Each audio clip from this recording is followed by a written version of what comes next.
শৃংখল চলিহা সমীপেশু আপুনি গুণ্ডামিৰ পাঠ দিছে নেকি সংগঠনৰ সদস্যক জাতীয় সংগঠনৰ নামত গুণ্ডাৰাজৰ লাইসেন্স দিয়া হৈছে নেকি বীৰ লাচিত সেনাৰ সদস্যক গণতন্ত্ৰৰ চতুৰ্থ স্তম্ভক নামানেই নেকি বীৰ লাচিত সেনাই এটেনশন শৃংখল চলিহা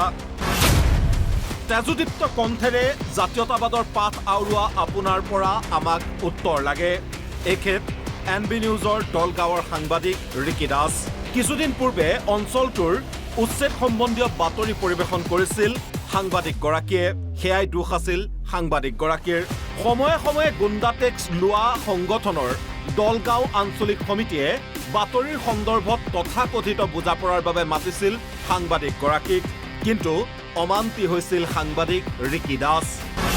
সেয়েহে সাংবাদিকগৰাকীক ফোনযোগে প্ৰাণে মৰাৰ ভাবুকি দিলে শৃংখলৰ উশৃংখল বাহিনীয়ে আৰু মই এটা বাতৰি পৰিৱেশন কৰিব গৈছিলোঁ আৰু বাতৰিটো পৰিৱেশন কৰি আহি মই এখন হোটেলত চাহ খাই আছিলোঁ খাই থাকোঁতে মোক ফোন কৰি মাতি আছে দলগাঁৱত বীৰ লাচিত সেনা আঞ্চলিক সমিতিৰ ফালৰ পৰা মই কৈছোঁ আপোনালোকৰ যদি কিবা কাম আছে তেতিয়াহ'লে মোৰ ওচৰত আহক আহি মোক প্ৰাণে মৰা ভাবুকি দিছে লগতে তেওঁলোকে অসভ্যালি গালি গালাজ দিছে আৰু ক'ব লাগিব তেওঁলোকে মোক মুচৰি মাৰিম বুলি কৈছে আৰু ইতিমধ্যে ঘটনা সন্দৰ্ভত দলগাঁও আৰক্ষীৰ কাষ চাপিছে সাংবাদিকগৰাকী যদি মই কিবা মোৰ যদি মৃত্যু হয় তেতিয়া দলগাঁও বীৰ লাচিত সেনা অসমৰ গোটেই সদস্য সভাপতি সম্পাদক দায়ী হ'ব আৰু এনেদৰে মোক প্ৰাণে মৰা ভাবুকি দিছে মই ন্যায় বিচাৰোঁ যিসকলে মোক মই যিহেতু মই সংবাদকৰ্মী মই বিভিন্ন বাতৰি সংক্ৰান্তত ঘূৰি ফুৰোঁ আৰু এই বাতৰি সংক্ৰান্তত ঘূৰি যদি মোক কোনোবাই মাৰে তেওঁলোকে কিন্তু দায়ী হ'ব আৰু হয়তো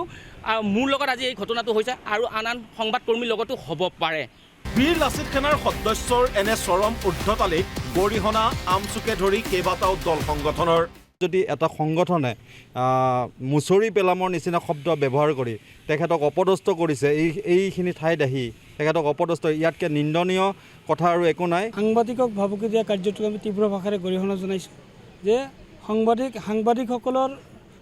স্বাধীনতা খৰ্ব কৰা হৈছে সাংবাদিকসকলে নিউজ পৰিৱেশন কৰাটো তেওঁলোকৰ দায়িত্ব আৰু কৰ্তব্যৰ ভিতৰত পৰে সাংবাদিকসকলে নিউজ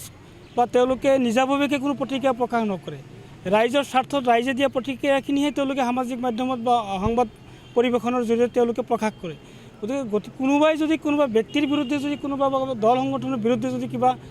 বাতৰি পৰিৱেশন কৰিছে তেনেহ'লে তেওঁলোকে নিজৰ প্ৰতিক্ৰিয়াখিনি ব্যক্ত কৰিব পাৰে ইয়াৰ অৰ্থ এইটো নহয় যে বাতৰি পৰিৱেশন কৰিলেই তেওঁৰ বিৰুদ্ধে আক্ৰমণ বা তেওঁক হত্যা মাৰপিট কৰাৰ যে ভাবুকি দিয়াটো গৰিহণাযোগ্য সাংবাদিক ৰিকিতাৰ দাবী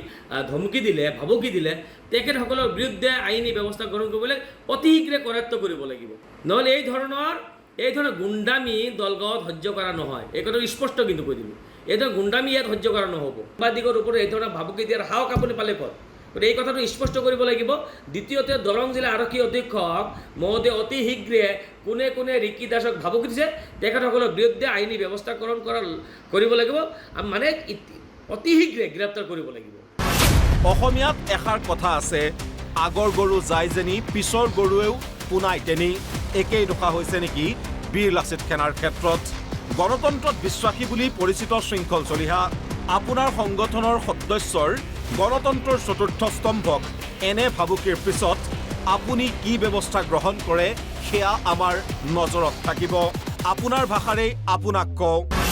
আপোনাৰ সংগঠনৰ সদস্যৰ এনে গুণ্ডামি সহ্য কৰা নহ'ব মেকুৰীৰ ডিঙিত কিদৰে টিলিঙা আৰিব লাগে সেয়া আমাৰ অজ্ঞাত নহয় নিউজ ডেস্ক NB নিউজ